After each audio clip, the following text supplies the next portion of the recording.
խմբակցության նիստերը լինում են պլանային, հերթական եւ նաեւ իրադրության հետ կապված նաեւ արտահերթ նիստեր են տեղի ունենում, որտեղ որ մենք քննարկում ենք տարբեր հարցեր, հատկապես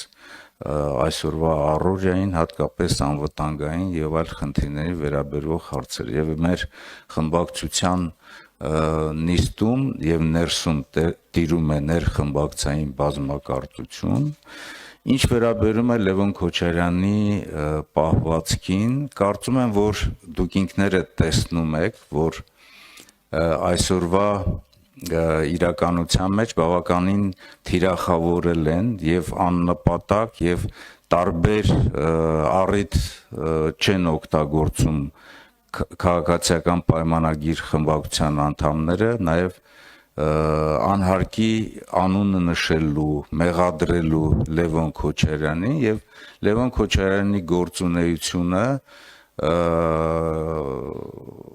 նպատակաուղղված է մեր խնդիրներին։ Լևոն Քոչարյանը ելույթ ունեցավ հանգիստ, շատ սառնասրտորեն արտահայտեց իր տեսակետը եւ պատասխանեց այն անտեղի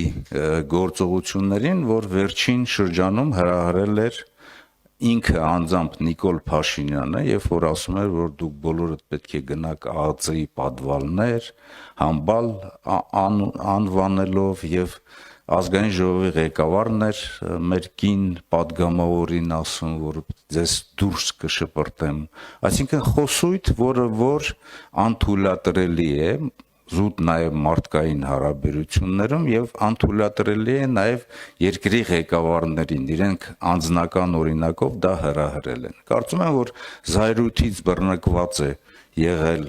Լևոն Քոչարյանի այդ խոսքը, ինքը իրավիճակից ելնելով համարժեք գործողություն է իրականացրել եւ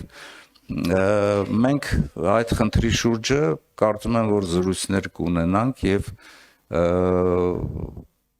այն իրողությունը, որ այսօր տիրում է ազգային ժողովում, այն սադրանքները, որ իրենք իրականացնում են շատ դեպքում քանակից ելնելով, ոհմակային տրամադրությամբ, անընդունելի է։ Այսքանը։ Ներողություն, այսինքն նիստ չի լինելու Լևոն Քոչարյանի պահվածքը քննարկելու եւ ինչ ոչ նաեւ մանդատը դնելու հարցը բարձրացնելու։ Այդպիսի հարց չի քննարկվել եւ չի էլ քննարկվել։ Արդյոք չեք լեգիտիմացնում այդպիսով հայոյան քննեցնելը եւ քաղաքական պատասխանատվություն չկրելը։ Ես կարծում եմ, որ Լևոն Քոչարյանի գործողությունները թեկուզ նաև վրդովմունքից ելնելով եղել են համարժեք այն ամեն ինչին, ինչ հրահրել է քաղաքացիական պայմանագիր կուսակցության անդամները, մի քանի անդամներ ազգային ժողովում։